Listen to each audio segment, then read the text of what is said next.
আমন্ত্রণ দুপুরের বাংলাদেশে। শুরুতেই জানিয়ে দেব শিরোনামগুলো। নিউ ইয়র্কের রাতে ডক্টর ইউনূস জো বাইডেন বৈঠক। ভারতীয় পররাষ্ট্রমন্ত্রীর সাথে উপদেষ্টার বৈঠকে দ্বিপাক্ষিক সম্পর্ক এগিয়ে নেওয়ার আশাবাদ। While wealth abounds to finance almost all the global needs, even though developing countries are ready to pay for the solutions. 18 মাসের মধ্যে নির্বাচনের লক্ষ্যের কথা জানালেন জেনারেল ওয়াকার। অন্তর্বর্তী সরকার প্রধানকে সমর্থন দিয়ে যাবে সেনাবাহিনী। আজও গাজীপুর ও আশুলিয়ার 68টি কারখানায় উৎপাদন বন্ধ। নানা দাবিতে শ্রমিকদের বিক্ষোভ। নিরাপত্তা জোরদার আইন শৃঙ্খলা বাহিনীর। ব্যাংকিং খাত সংস্কার, অর্থ পাচার রোধ, ট্যাক্স রিটার্নের বিষয়ে IMF এর সহায়তা চাইল বাংলাদেশ, জানালেন অর্থ উপদেষ্টা। অক্টোবরে বিশ্ব ব্যাংকের সাথে মূল আলোচনা। কক্সবাজারের ডোলা হাজরায় ডাকাত ধরতে যৌথ বাহিনীর অভিযান। ছুরিকাঘাতে সেনা কর্মকর্তা নিহত, সন্দেহভাজন 6 জন আটক।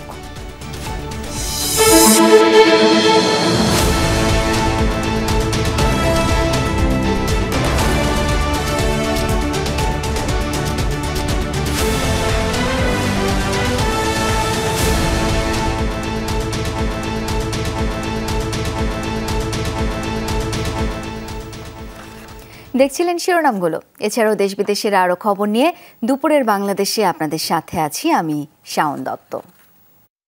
জাতিসংঘের ৭৯তম সাধারণ অধিবেশনে যোগ দিতে নিউ ইয়র্ক পৌঁছেছেন অন্তর্বর্তীকালীন সরকারের প্রধান উপদেষ্টা ডক্টর মোহাম্মদ ইউনূস।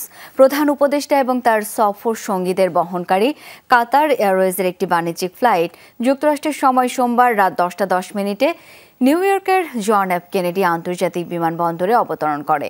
জাতিসংঘে বাংলাদেশের রাষ্ট্রদূত ও স্থায়ী প্রতিনিধি মোহাম্মদ আব্দুল মুহিত এবং যুক্তরাষ্ট্রে বাংলাদেশের ভারপ্রাপ্ত রাষ্ট্রদূত DM সালাউদ্দিন মাহমুদ বিমানবন্দরে প্রধান উপদেষ্টাকে অভ্যর্থনা জানান। এয়ারপোর্ট থেকে তারা যান গ্র্যান্ড হায়াত হোটেলে। সেখানেই সফরকালে অবস্থান করবেন প্রধান উপদেষ্টা ডক্টর মোহাম্মদ ইউনূস।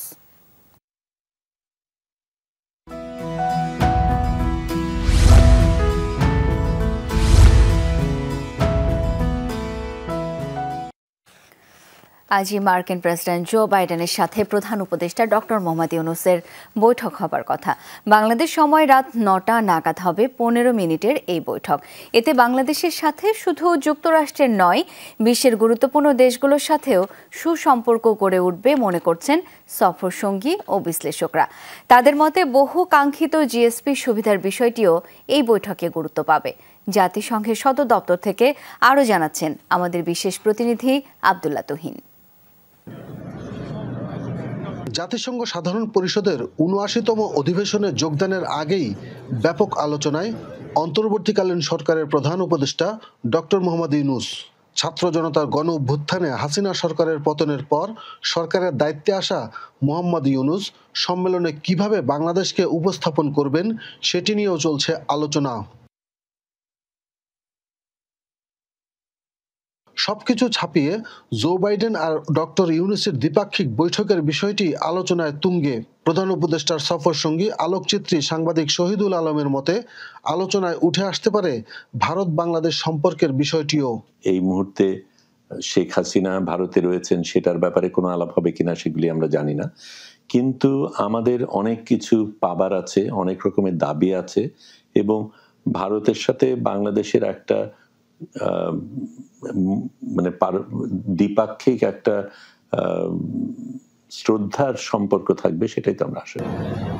5 আগস্টের আগে ছাত্র জনতার আন্দোলনে গণহত্যার বিষয়টি সহ বাংলাদেশের বর্তমান প্রেক্ষাপট তুলে ধরা হবে জো বাইডেনের কাছে।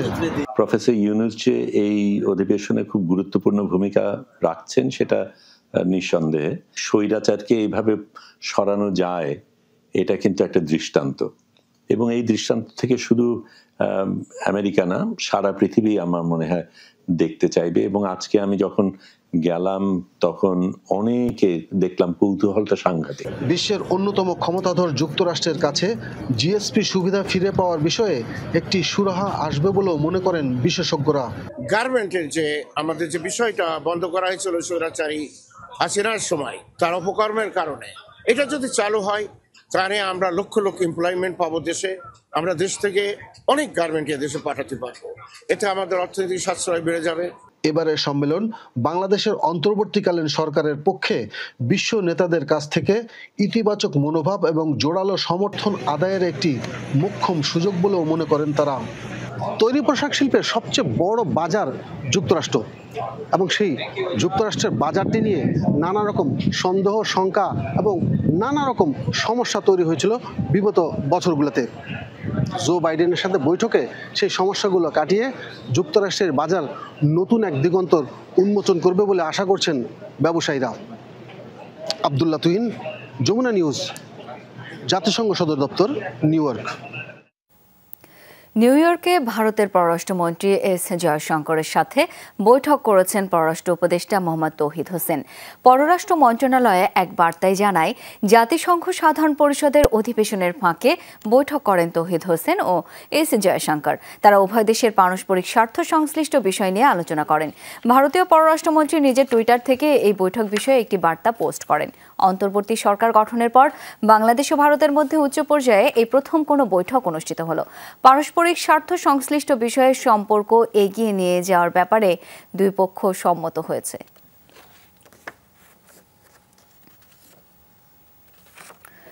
সীমাবদ্ধতা এবং বাধা সত্ত্বেও যুব সমাজ এবং বৃহৎ জনসংখ্যার মাধ্যমে পরিবর্তিত হচ্ছে বাংলাদেশ। জাতিসংঘের সামিট অব দ্য ফিউচার অনুষ্ঠানে রাখা বক্তব্যে একথা বলেন পররাষ্ট্র উপদেষ্টা তৌহিদ হোসেন। এ সময় তিনি বহুপক্ষীয় প্রতিষ্ঠান এবং বৈশ্বিক কাঠামোগুলোতে আয়ের সমতা এবং বৈষম্য মোকাবেলায় আরও কার্যকরী পদক্ষেপ রাখার আহ্বান জানান। বলেন, প্রান্তিক জনগণ এবং জলবায়ু সংকটাপন্ন দেশগুলোর জন্য সবাইকে কাজ করতে হবে। এ সময় তিনি 4টি বিষয়ে বক্তব্য রাখেন। বলেন, বাংলাদেশের মূল লক্ষ্যে জলবায়ু সংকট মোকাবেলা এবং টেকসই উন্নয়ন, সেটি বাস্তবায়নে নতুন নতুন উদ্ভাবনের উপর গুরুত্ব আরোপ করা হবে। এরপরই কৃষি খাতের উন্নয়নে পানির মূল্যের উপর গুরুত্ব দেন তিনি। এই ব্যাপারে জাতিসংঘ এবং অঙ্গ সংগঠনগুলোকে সহায়তার জন্য এগিয়ে আসার কথাও বলেন। তিনি আরও বলেন, বিনিয়োগের ক্ষেত্রে কমাতে হবে ন্যূনতম ঝুঁকি। বলেন, বিশ্বের কাছে পর্যাপ্ত অর্থ এবং সক্ষমতা রয়েছে, সেগুলোর সুনির্দিষ্ট ব্যবহারও নিশ্চিত করতে হবে। উল্লেখ করেন, জেনজি এবং জেনারেশন এক্স ক্রমাগত তাদের জীবন এবং প্রত্যাশার সাথে জাতিসংঘের প্রাসঙ্গিকতা নিয়ে প্রশ্ন তুলছে। While wealth abounds to finance almost all the global needs, even though developing countries are ready to pay for the solutions, we see very little money moves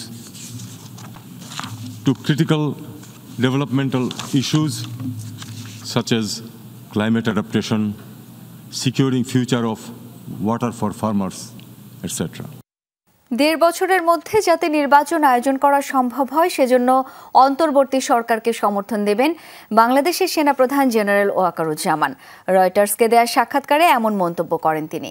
সোমবার ঢাকায় নিজ কার্যালয়ে বসে বার্তা সংস্থাটিকে সাক্ষাৎকার দেন সেনাপ্রধান। জানান, রাষ্ট্র পরিচালনা ও নির্বাচনী ব্যবস্থা সংস্কারে অন্তর্বর্তী সরকারের কাজে পূর্ণ সমর্থন দেবেন তিনি। বলেন, প্রধান উপদেষ্টা ডক্টর মোহাম্মদ ইউনূস যেন ঠিকভাবে তার কাজ সম্পন্ন করতে পারেন সেজন্য যে কোনো পরিস্থিতিতেই পাশে থাকবেন। এক প্রশ্নের জবাবে ওয়াকারুজ্জামান বলেন, 1.5 বছরের মধ্যে গণতান্ত্রিক সরকারের হাতে ক্ষমতা হস্তান্তর হওয়া উচিত। এই বিষয়ে সবাইকে ধৈর্য ধরার আহ্বানও জানান। একসাথে কাজ করলে ব্যর্থতার সুযোগ নেই বলেও আশাবাদ জানান। বাংলাদেশের রাজনীতিতে সেনাবাহিনী হস্তক্ষেপ করবে না এমন কথাও বলেন ওয়াকারুজ্জামান। এক দম্পতি কিডনি বিক্রি করতে চায়। করোনার সময় করা ঋণের সুদ পরিশোধ করতে গিয়ে আরও ঋণগ্রস্ত হয়ে পড়ে তারা। 15 লাখ টাকা পরিশোধ করতে এখন যে কোনো একজনের কিডনি বিক্রি করবেন বলে রাস্তার পাশে দেয়ালে বিজ্ঞাপন দিয়েছে সেই দম্পতি। এক সন্তানকে নিয়ে কঠিন সময় পার করছেন তারা। ইট পাথরের এই শহরের দেয়াল জুড়ে কত কি বা দেখা যায়। চাকরি চাই, বাসা ভাড়া বা টুলেট কিংবা হারানো বিজ্ঞপ্তি। কিন্তু এসবের বাইরেও দেখা যায় ভিন্ন কিছু। ইস্কাটনের এক দেয়ালে আমি কিডনি বিক্রি করতে চাই সাদা কাগজে এমন একটি বিজ্ঞাপন চোখ আটকে যায়। শহরের বিভিন্ন স্থানে সেটে দেয়া এমন বিজ্ঞপ্তি অনেকেরই হয়তোবা চোখ এড়ায়নি। ফোনের সূত্র ধরে কথা বলতে ঠিকানায় পৌঁছালে দেখা যায় ছোট্ট একটি টেইলার্স, সেখানে কাজ করছেন স্বামী স্ত্রী। জানতে চাই কে বিক্রি করবে কিডনি, দুইজনের উত্তর আমি। কিন্তু কেন বলতে শুরু করলেন দুর্দশার কাহিনী। জানান 2020 সাল শুরু হয় করোনা সংক্রমণ, লকডাউনে বন্ধ হয়ে যায় সবকিছু। টানাপোড়েনের শুরু সেখান থেকেই। করোনা ভাইরাসের যে 2 বছর ছিল ওই টাইমটাতেই সমস্যাটা শুরু হয়েছে আর কি। আর ওই সময় আমার বাচ্চা হয়, সিজার করা লাগছে অবশ্য। ওই সময় ঋণের মধ্যে সর্বপ্রথম আর কি পড়ি। তারপরে অনেকের মাধ্যমে আত্মীয় স্বজন সবার কাছে হেল্প বা চেষ্টা করছি আর কি যেভাবে সম্ভব। তারপরেও আসলে কারো কাছ থেকে ওরকম হেল্প না পাওয়ার কারণে এনজিও থেকে লোন নেওয়া, তারপর ওইটা দিতে না পেরে দেখা যাচ্ছে একজনের কাছ থেকে লাভের উপরে নেওয়া, এইভাবে আর কি। টিকে থাকতে নানা উৎস থেকে ঋণ নিয়েছেন এই দম্পতি। কখনো ব্যক্তি পর্যায় থেকে উচ্চ সুদ করে নিয়েছেন অর্থ, কখনো দ্বারস্থ হয়েছেন বেসরকারি উন্নয়ন সংস্থা বা এনজিওর। আবার সমবায় প্রতিষ্ঠান থেকেও নেওয়া হয় ঋণ। অঙ্কটা কম না, তাদের দাবি 15 লাখ টাকা। এত টাকা কিভাবে পরিশোধ করা সম্ভব? এই পর্যন্ত তো এখন 15 লাখের মতো আছে ঋণ আর কি। ওই টাইমটাতে আপনার 6 লাখ ছিল, কিন্তু ওই 6 লাখ টাকা শোধ করার জন্যই যখন আমি একজনের কাছ থেকে নিয়েছি বা আরেকজনের কাছ থেকে নিয়েছি, এরকম করতে করতে বাড়তে বাড়তে এখন এরকম অবস্থা দাঁড়ায় গেছে। ছোট্ট এই টেলার্স থেকে রাত দিন পরিশ্রম করে যে টাকা আয় করেন, 4 বছরের বাচ্চা লালন পালন, খেয়ে পরে বাসা ও দোকান ভাড়া দিয়ে ঋণ পরিশোধ করা কঠিন। পাওনাদাররা আসে প্রতিদিন দিশেহারা অবস্থা। প্রতিদিন যখন মানে লোনের টাকা ম্যানেজ না হলে তো তারা অনেক এলোমেলো কথাবার্তা বলবে। এখানে পরিচিত লোকজন আছে, সবার কাছে তো অনেক কি হতো। এই জন্য এর মাঝখানে কখনো যদি না দিতে পারি, যদি বলি যে এবার ম্যানেজ করতে পারছি না, তখন তারা সেটা মানতে রাজি না। ঋণের অর্থ পরিশোধ করতেই কিডনি বিক্রির পথে পা বাড়িয়েছেন 2 জন। প্রশ্ন ছিল, এর বিকল্প কি কিছুই ছিল না? উত্তরটা আরো ভয়ঙ্কর। অনেকের কাছেই গেলাম হেল্পের জন্য, যখন পারলাম না তখন ভাবলাম যে তাহলে এই মানে আমার হোক আর তার হোক, যারটাই মিলে যে কোনো একটা কিডনি বিক্রি করলে পারে অথবা আমাদের ঋণটা পরিশোধ হয়ে যাবে। জানতে চাই, কিডনির জন্য কেউ আগ্রহ দেখিয়েছে? উত্তর, দাম উঠেছে 5 থেকে 8 লাখ টাকা পর্যন্ত, কিন্তু দরকার তো 15 লাখ টাকা। দেশের আইন বলছে ইচ্ছা করলেই যে কেউ কিডনি বিক্রি করতে পারবে না। একজন ফোন দিয়েছিল, কিন্তু তারা এমন দাম বলে যে 8 লাখ বা 5 লাখ এরকম বলে। খুব খারাপ লাগে, কষ্ট লাগে। আমি তো কখনো এরকম এসে পড়ি নাই, কিন্তু করোনার পর থেকে এগুলো ফেস করা আমার জন্য খুব কষ্ট হয়ে যাচ্ছে, তাদেরও কষ্ট হয়ে যাচ্ছে। সরকারি অথবা বেসরকারি কোনো উদ্যোগ পাশে পেলে আবার হয়তো এই পরিবারের মুখে হাসি ফোটানো সম্ভব। রিমন রহমান, যমুনা নিউজ, ঢাকা। ডেঙ্গু পরিস্থিতি উদ্বেগজনক। লোক দেখানো কার্যক্রমের মাধ্যমে সেটি প্রতিরোধ সম্ভব নয়। কাউন্সিলরদের মাঠে নামতে হবে, তারা ঘরে বসে থাকলে ডেঙ্গু প্রতিরোধ করা যাবে না, এই মন্তব্য করেন স্থানীয় সরকার উপদেষ্টা। সকালে রাজধানীর আরমানিটোলার নবাব সিরাজউদ্দৌলা পার্কের মশক নিধন কার্যক্রম পরিদর্শন করেন তিনি। এ সময় স্থানীয় সরকার উপদেষ্টা বলেন, ঢাকার বাইরে থেকে আসা রোগীদের বেশিরভাগই মুমূর্ষু। জ্বর হলেই অবহেলা না করে দ্রুততম সময়ে চিকিৎসকের কাছে যাওয়ার পরামর্শও দেন তিনি। সচেতনতা বৃদ্ধি না করলে ডেঙ্গুর প্রকোপ কমানো সম্ভব নয়, জানান উপদেষ্টা। ঝাড়ুর ধরন দেখেই বোঝা যাচ্ছে যে এটা একটু আগে ঝাড়ু দেওয়া হয়েছে। তো তাহলে ওই 1 বছর পরে মন্ত্রী সাহেব আসবেন, সেই দিন কেন সাজগোজ, সারা বছর কেন আমরা সাজগোজ পরিষ্কার পরিচ্ছন্ন থাকতে পারি? এই কালচারটা দূর করতে হবে।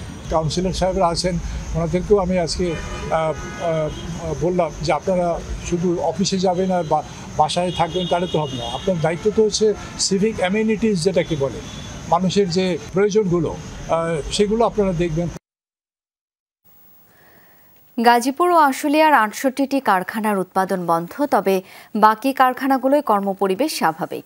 সকাল থেকে কাজে যোগ দিয়েছেন শ্রমিকরা। শিল্প পুলিশ জানায়, কয়েকটি কারখানার শ্রমিকরা বেতন বৃদ্ধি ও বন্ধ কারখানা খুলে দেওয়ার দাবিতে বিক্ষোভ করছে। বিক্ষোভের মুখে আজও অনির্দিষ্টকালের জন্য বন্ধ 46টি কারখানা, আর 9টি কারখানায় সাধারণ ছুটি। শিল্পাঞ্চলে নিরাপত্তায় কাজ করছেন র্যাব, পুলিশ ছাড়াও সেনা সদস্যরা। এদিকে শ্রমিক অসন্তোষের কারণে গাজীপুরে 13টি পোশাক কারখানা বন্ধ রাখা হয়েছে। অন্যান্য কারখানার কার্যক্রম স্বাভাবিক।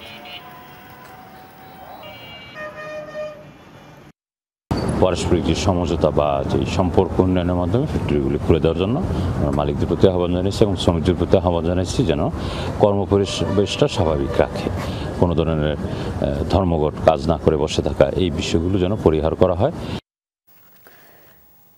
শিল্পাঞ্চলের পরিস্থিতি একটু জেনে নিতে চাই। এই মুহূর্তে আশুলিয়া থেকে যুক্ত হচ্ছেন সহকর্মী মাহফুজুর রহমান নিপু।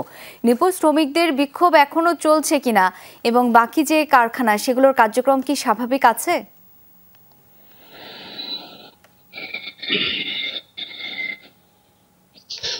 শাওন, আসলে সকাল থেকে কিন্তু আমরা আসলে শিল্পাঞ্চল ঘুরে যেটা দেখেছি যে যে কারখানাগুলো খোলা রয়েছে সেগুলো কিন্তু কর্মপরিবেশ একেবারে স্বাভাবিক রয়েছে, অর্থাৎ যে সকল সময় স্বাভাবিকভাবেই শ্রমিকরা কাজ করে তেমন কাজই কিন্তু খোলা কারখানাগুলোর শ্রমিকরা করছে, কোনো ধরনের বাধা আসছে না। এছাড়া আসলে শিল্পাঞ্চলের আজকের পরিস্থিতি শিল্প পুলিশের বরাত দিয়ে বলতে চাই, সেখানে হচ্ছে 55টি কারখানার উৎপাদন কিন্তু বন্ধ রয়েছে। এর ভিতরে 46টি কারখানা যেটা রয়েছে সেটি হলো অনির্দিষ্টকালের জন্য বন্ধ ঘোষণা করেছে, যেটি হলো শ্রম আইনের 13(1) ধারা মোতাবেক কারখানা কর্তৃপক্ষ এই কারখানাগুলো বন্ধ ঘোষণা করেছেন। এছাড়াও যে 9টি পোশাক কারখানা রয়েছেন আজকে সাধারণ ছুটি ঘোষণা করেছেন, অর্থাৎ ওই সকল কারখানার শ্রমিকরা তারা এসে তারা কারখানার বিভিন্ন দাবি দেওয়া তুলে ধরেন কারখানা কর্তৃপক্ষের সঙ্গে। যখন তাদের সঙ্গে কথা মনোমালিন্য হলে কারখানা কর্তৃপক্ষ কিন্তু কারখানাগুলো ছুটি ঘোষণা করেন। আর এছাড়া আরেকটি বিষয় জানিয়ে রাখি যে এখন পর্যন্ত আশুলিয়া শিল্পাঞ্চলের পরিস্থিতি যেগুলো খোলা রয়েছে অনেকটাই শান্ত, কোথাও কোনো এখন পর্যন্ত আমরা শুনিনি যে কোনো বিশৃঙ্খলা তৈরি হয়েছে বা সৃষ্টি হয়েছে। মহাসড়কগুলো কিন্তু যান চলাচল করছে, কোনো ধরনের প্রতিবন্ধকতা সৃষ্টি হয়নি শ্রমিক বিক্ষোভের মুখে। আরেকটি তথ্য জানিয়ে রাখি যে আমাদের কিছুক্ষণ আগে থানা পুলিশের পক্ষ থেকে জানানো হয়েছে যে গার্মেন্টস শিল্পে নাশকতা তৈরি করার ক্ষেত্রে কিন্তু 8 জনকে গ্রেফতার করেছে, তাদেরকে আদালতে প্রেরণ করেছে। শাওন, নিপু, অনেক ধন্যবাদ আপনাকে। ব্যাংকিং খাত, রাজস্ব কাঠামো, ভ্যাট এবং অর্থ পাচার সহ অর্থনৈতিক খাতের সংস্কারে IMF এর কাছে সহায়তা চেয়েছে বাংলাদেশ। কিভাবে এবং কোন প্রক্রিয়ায় তারা সহায়তা করবে আগামী অক্টোবরে বিশ্ব ব্যাংকের সাথে বৈঠকে এই সিদ্ধান্ত হবে জানিয়েছেন অর্থ উপদেষ্টা ডক্টর সালেউদ্দিন আহমেদ। সকালে সচিবালয়ে IMF এর আবাসিক প্রতিনিধি জয়েন্দু দে সহ 9 সদস্যের প্রতিনিধি দলের সাথে বৈঠক করেন উপদেষ্টা। এ সময় সালেউদ্দিন বলেন, সরকার নিজস্ব রিসোর্স ব্যবহার করে অর্থনৈতিক খাতে এগিয়ে যেতে চায়। উল্লেখ করেন, বাংলাদেশের বড় উন্নয়ন সহযোগী সংস্থা IMF, তাই তাদের সাথে অর্থনৈতিক সম্পর্ক আরও এগিয়ে নিতে চায় সরকার। অন্যান্য উন্নয়ন সহযোগী সংস্থাগুলোর সাথেও সংস্কার নিয়ে একই রকম আলোচনা হবে জানান অর্থ উপদেষ্টা।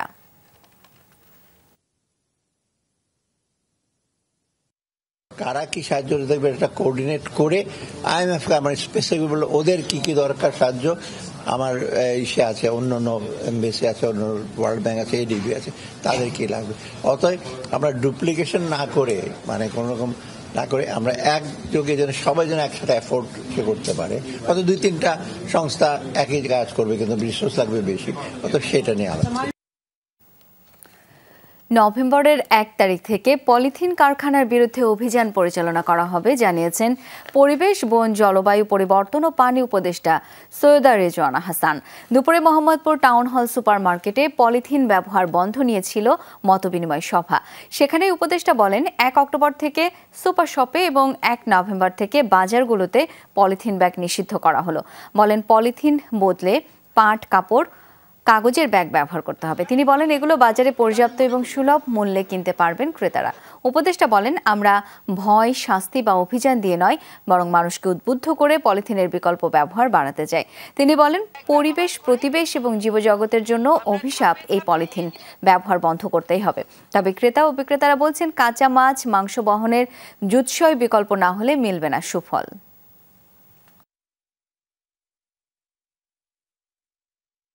আন্তর্জাতিকভাবে স্বীকৃত বিভিন্ন গবেষণাগার প্রমাণ করে দিয়েছে যে মানুষের রক্ত থেকে নিয়ে শুরু করে ব্রেইন পর্যন্ত এটা চলে গেছে।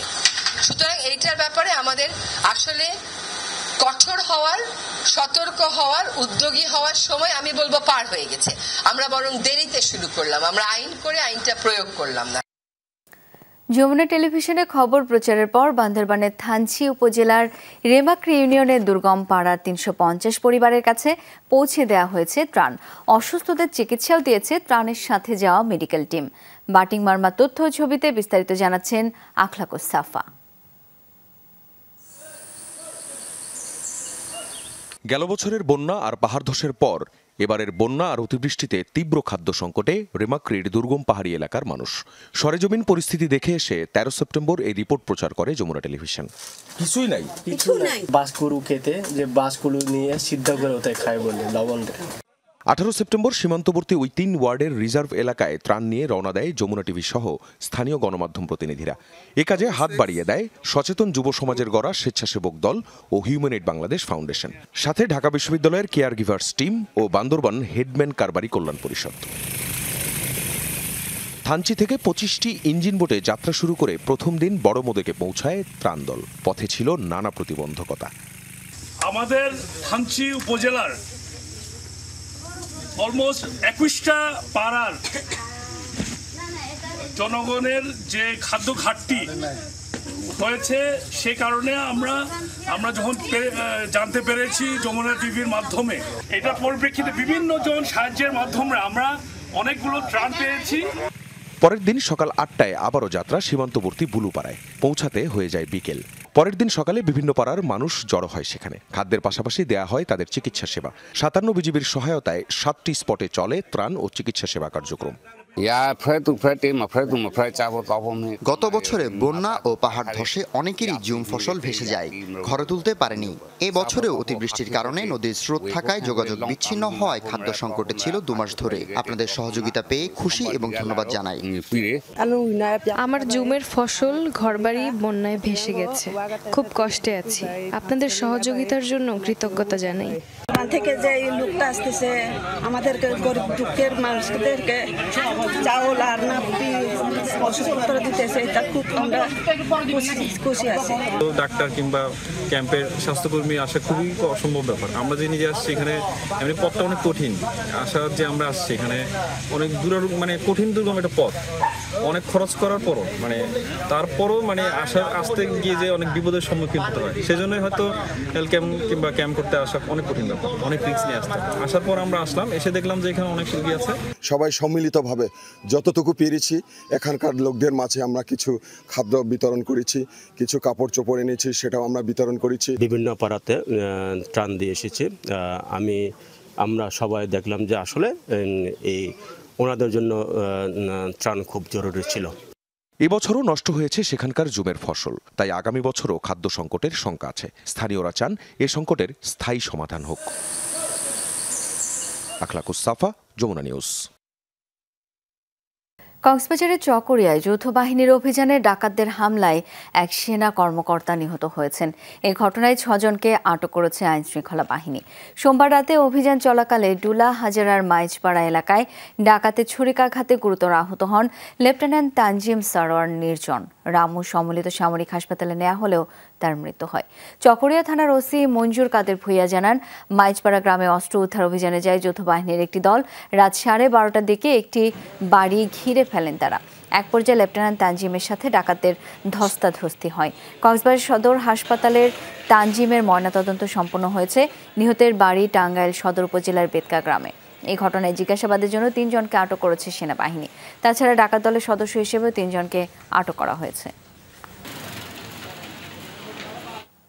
চট্টগ্রাম 6 আসনের সাবেক সংসদ সদস্য ABM ফজলে করিম চৌধুরীকে 2 দিনের রিমান্ড দিয়েছেন আদালত। সকালে কড়া নিরাপত্তার মধ্য দিয়ে আদালতে তোলা হলে চিফ জুডিশিয়াল ম্যাজিস্ট্রেট আদালতে হাজির করা হয়। এ সময় সাধারণ মানুষ ফজলে করিম চৌধুরীর বিচারের দাবিতে বিক্ষোভ করে।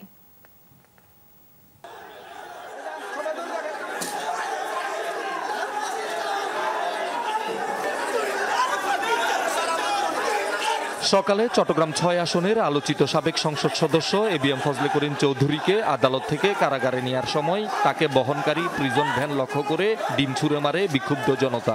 এ সময় তার দিকে ছুটে যাওয়ার চেষ্টা করলে তাদের সাথে পুলিশের ধস্তাধস্তির ঘটনাও ঘটে। এর আগে সকাল 7টায় কড়া নিরাপত্তার মধ্য দিয়ে চট্টগ্রাম কেন্দ্রীয় কারাগার থেকে আদালতে নিয়ে আসা হয় সাবেক এই এমপিকে। করিম জুন্নাকে কি করে সকাল 7টার মধ্যে কোর্ট বিল্ডিং এ আনে, আদালত কি করে বসে? প্রবাসী মূসা থেকে শুরু করে কম করে 1 ডজন খুনের সাথে এবং গুমের সাথে জড়িত। উনি একজন চিহ্নিত সন্ত্রাসী, উনি হাজার হাজার নেতা কর্মী হত্যাকারী একজন সন্ত্রাসী। জনাব নুরুল আলম নুরু হত্যার সঠিক বিচার এই জুন্না 1 নম্বর আসামি, এই জুন্নার ফাঁসি দাবি করছি। কোর্ট পুলিশের দাবি নিরাপত্তার কথা বিবেচনা করেই আদালতে আনার এই সময় নির্ধারণ করা হয়েছে। আদালতের তো টাইম ফ্রেম নাই, আদালত আপনারা দেখে রাখবেন সন্ধ্যার পরেও কাজ করে, তাহলে একটু আর্লি কাজ করতে তো আসলে সমস্যা আমি দেখি না। আর বেসিক্যালি একটু নিরাপত্তার কথাটা ভেবেই আমরা একটু সকালে ব্যবস্থা করেছিলাম। এ সময় রাউজান থানায় দায়ের হওয়া দুটি মামলায় তাকে আটক দেখানো হয়। 2019 সালে মুনিরিয়া যুব তাবলিগ কমিটির কার্যালয় ও আবাদতখানা ভাঙচুর মামলায় পুলিশ 7 দিনের রিমান্ড আবেদন করে। শুনানি শেষে আদালত 2 দিনের রিমান্ড মঞ্জুর করে। পরে নগরীর আরও 3টি থানায় দায়ের হওয়া পৃথক মামলায় আটক দেখানো হয় ফজলে করিমকে। তবে এসব মামলা হয়রানি ও উদ্দেশ্যমূলক বলে দাবি তার আইনজীবীর। 2024-এ মামলাটা করেছে, সো সেই ক্ষেত্রে আপনি মামলাটা তো আগে প্রমাণের ব্যাপার আছে না, তাও কি উনি আর আদেশক্রমে 2 গ্রুপ মারামারি করেছে। ওখানে তো 2টা ইসলামিক গ্রুপ আছে, তাদের মধ্যে মারামারিটা হয়েছিল। তো আপনি বলে দিলেন যে ওনার আদেশক্রমে ছাড়া আর একটি বাক্য নাই। এবিএম ফজলে করিম চৌধুরী আওয়ামী লীগ সরকারের হয়ে 5 বার এমপি নির্বাচিত হয়েছেন। গত 12 সেপ্টেম্বর ভারতে পালানোর চেষ্টাকালে আখাউড়া সীমান্তে ধরা পড়েন তিনি। শহীদুল সুমন, যমুনা নিউজ, চট্টগ্রাম। খাগড়াছড়িতে সংঘাত হামলার প্রতিবাদে জুম ছাত্র জনতার ডাকা 3 দিনের অবরোধ কর্মসূচি শেষ হয়েছে। ভোর 6টায় এই কর্মসূচি শেষ হয়। এতে সকাল থেকেই সড়কে বেড়েছে ব্যস্ততা, ছেড়ে যাচ্ছে দূরপাল্লার যানবাহন। পরিবেশ স্বাভাবিক থাকায় সব ধরনের পরিবহন চলাচল করছে জেলার অভ্যন্তরীণ রুটেও। এর মধ্যে সাজেকে আটকে পড়া পর্যটকরা খাগড়াছড়িতে ফিরতে শুরু করেছেন। সড়কে বিভিন্ন পয়েন্টে সতর্ক অবস্থানে রয়েছেন আইন শৃঙ্খলা বাহিনীর সদস্যরা।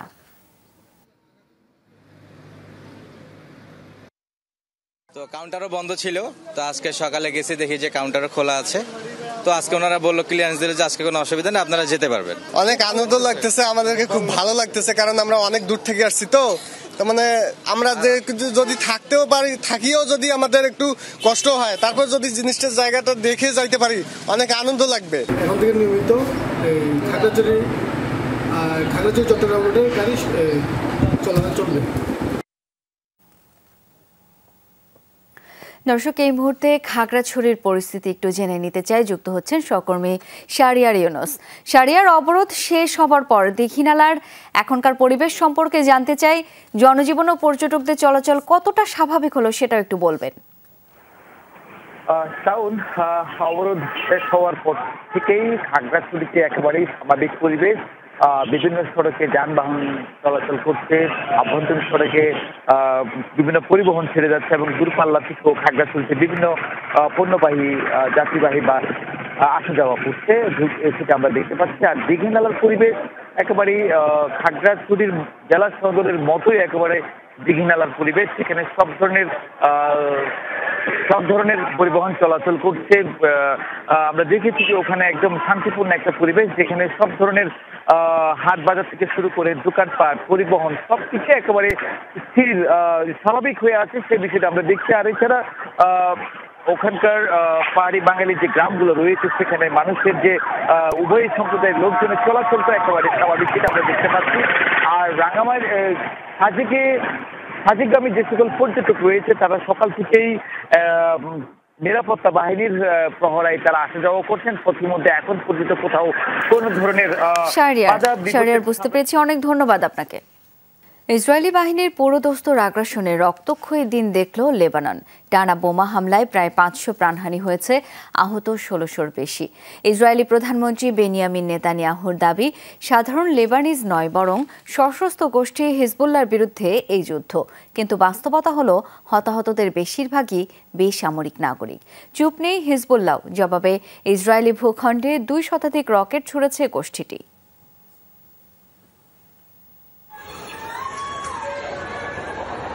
ঘন ধোঁয়ায় ছেয়ে গেছে লেবাননের আকাশ। দীর্ঘদিন ধরে পাল্টাপাল্টি হামলায় অগ্নিগর্ভ লেবানন এবার যেন পুরো দস্তুর রণক্ষেত্র। একযোগে বোমা বর্ষণ চলছে দক্ষিণ ও পূর্বাঞ্চলে। সোমবার স্থানীয় সময় ভোরে শুরু হয় তীব্র হামলা। বিরতিহীন বোমা বর্ষণ শুরু হয় সিরন, মারজাউন, জেনিন সহ দক্ষিণের বিভিন্ন এলাকায়। টার্গেট করা হয় পূর্বাঞ্চলীয় বেকা ভ্যালির বালবেক, হারমেল। হামলার শিকার হয় রাজধানী বৈরুতও।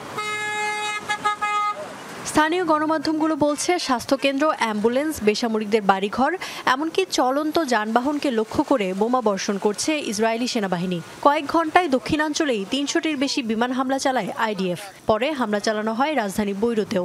ঘটে বহু হতাহত।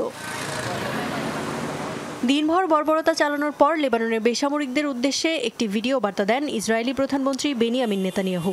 এত বেসামরিক প্রাণহানির পরও তার দাবি, এই যুদ্ধ হিজবুল্লাহর বিরুদ্ধে, সাধারণ মানুষের বিরুদ্ধে নয়। হিজবুল্লাহ বহু বছর ধরে আপনাদের বোকা বানিয়ে আসছে, নিজেদের স্বার্থে আপনাদের ঢাল হিসেবে ব্যবহার করছে। আপনাদের বাড়িঘরে লুকিয়ে রেখেছে বিধ্বংসী সমরাস্ত্র, আর সেগুলো দিয়ে আঘাত করছে ইসরায়েলিদের। নিজেদের রক্ষার্থে আমাদের এসব অস্ত্র ধ্বংস করতে হবে, আর তাই আপনাদের নিরাপদ আশ্রয়ে সরে যেতে অনুরোধ করছি। আমাদের অভিযান শেষ হলে আপনারা নিরাপদে নিজ বাড়িতে ফিরে আসতে পারবেন।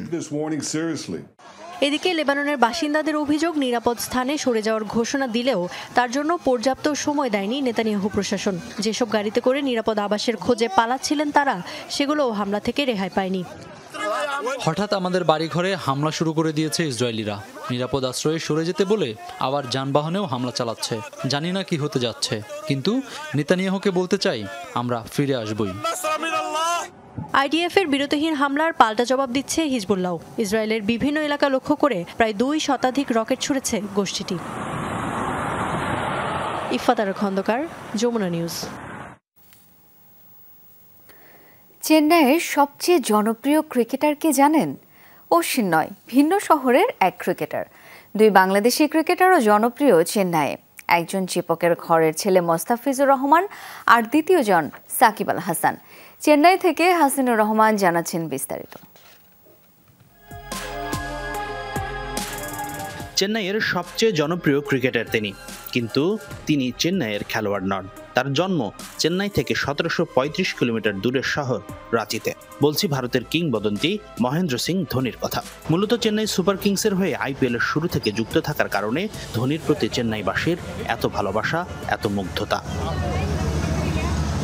ভালোবাসাটা এতটাই বেশি যে বাংলাদেশ ভারত ম্যাচ চলাকালীনও ধোনির জার্সি পরে মাঠে হাজির ছিল প্রায় অধিকাংশ সমর্থক।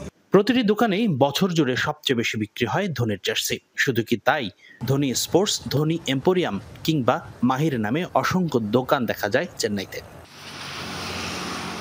তবে চেন্নাইয়ের সবচেয়ে ঐতিহ্যবাহী ও জনপ্রিয় ক্রিকেট সরঞ্জাম বিক্রির দোকানের নাম প্যাভিলিয়ন। চিদম্বরম স্টেডিয়ামের পাশেই অবস্থিত এই শপটিতে ঢুকলে অবাক হবেন আপনি। কে আসেনি এখানে? ধোনি, রোহিত শর্মা, অশ্বিন, দীনেশ কার্তিক থেকে শুরু করে সৌরভ গাঙ্গুলি, সচিন টেন্ডুলকারের মতো মহারথীরাও এসেছিলেন এখানে। বিদেশিদের মধ্যে AB de Villiers, DJ Bravo, Ricky Ponting, Dennis Lillee, Moeen Ali, James Anderson থেকে শুরু করে বাংলাদেশের মমিনুল তাইজুলরাও এই দোকানে এসে কিনেছেন ক্রিকেট সরঞ্জাম। Sir, it's all very good, all positive players. They all deserve to be in the national team. And, since we are close by to the Chepauk Stadium as well, and this is one-stop shop where you get all your cricket equipments. It motivates a lot of people, to become a player, become something in life. 1997 সালে 4 Pakistani cricketer এসেছিলেন এই প্যাভিলিয়নে, যার মধ্যে ছিলেন শাহিদ আফ্রিদি, আজহার মাহমুদ, রমিজ রাজা ও মোহাম্মদ ওয়াসিম। রমিজ রাজা যেই ব্যাটটি কিনেছিলেন সেই ব্যাট দিয়ে খেলেই সাইদ আনোয়ার 194 রানের দুর্দান্ত সেই সেঞ্চুরি করেছিল এই চেন্নাইয়ের এম চিদম্বরম স্টেডিয়ামে। চেন্নাইতে কিন্তু আছে 2 বাংলাদেশি ক্রিকেটারের জনপ্রিয়তা। সবশেষ আইপিএলে চেন্নাইয়ের হয়ে ভালো পারফর্ম করে চেন্নাইবাসীর মনে জায়গা করে নিয়েছেন। তবে ফিস আসর শেষ করে না যাওয়ার হতাশাও আছে। আগামী আসরের জন্য মুস্তাফিজকে রিটেন না করলেও তাকে নিলাম থেকে দলে নেবে সুপার কিংসরা, এমনটাই প্রত্যাশা ফিস ভক্তদের। Mustafizur Rahman, Saeed Al Hasan, Mushfiqur Rahman is the famous cricketer in Bangladesh. Mustafizur and Saeed Al Hasan played for so much matches for Bangladesh, and they take cricket towards the next level for the Bangladesh. সেই সাথে সাকিব আল হাসানের জনপ্রিয়তাও আছে চেন্নাইতে। সাকিবের jersey বিক্রি হয়েছে বাংলাদেশ ভারত প্রথম test চলাকালীন। হাসিনুর রহমান, যমুনা স্পোর্টস, চেন্নাই, ভারত। 26 তারিখ সংযুক্ত আরব আমিরাতের উদ্দেশ্যে উড়াল দেবে বাংলাদেশ নারী দল। সেই লক্ষ্যে সোমবার সন্ধ্যা থেকে হোম অফ ক্রিকেটে অনুশীলন শুরু করেছেন জ্যোতি নাহিদারা। শুরুতে বিশ্বকাপের ভেন্যু বাংলাদেশই ছিল, পরে তা বদলে গেছে। ভেন্যু বদলালেও ভালো ক্রিকেট খেলার প্রত্যয় দলের সহ অধিনায়ক নাহিদা আক্তারের কণ্ঠে। আলহামদুলিল্লাহ আমাদের ব্যাটাররা খুব ভালো একটা শেপে আছে, বোলাররাও ভালো একটা শেপে আছে। আশা করছি যেন আমরা মেন ম্যাচে কাজে লাগাতে পারবো। প্রত্যাশা করতেছি যে আমরা চেষ্টা করবো যে ম্যাচ জেতার জন্য, আমরা জেতার জন্যই যাব। পরিবর্তন আমাদের এটা নিয়ে কথা হয়েছে, আমাদের ম্যানেজমেন্ট থেকে আমাদের কথা হয়েছে, আমাদের প্লেয়ার আমরা কথা বলেছি আমাদের কোন কোন জায়গায় আসলে আমাদের আরও ডেভেলপ করা দরকার, আমরা এটা নিয়ে কাজ করছি। আশা করছি যেন আমরা এখানে দুটা আমাদের আন্ডারলাইটে প্র্যাকটিস আছে, আমাদের এই প্র্যাকটিসটা কাজে লাগানোর চেষ্টা করবো যে আমরা এটা মেন ম্যাচে কাজে লাগাতে পারি। দুপুরের বাংলাদেশের প্রথম ঘন্টা থেকে আমি শাওন দত্ত বিদায় নিচ্ছি। পরের ঘন্টার খবর নিয়ে ফিরবেন সহকর্মী ইশরাত জাহান। সাথেই থাকুন।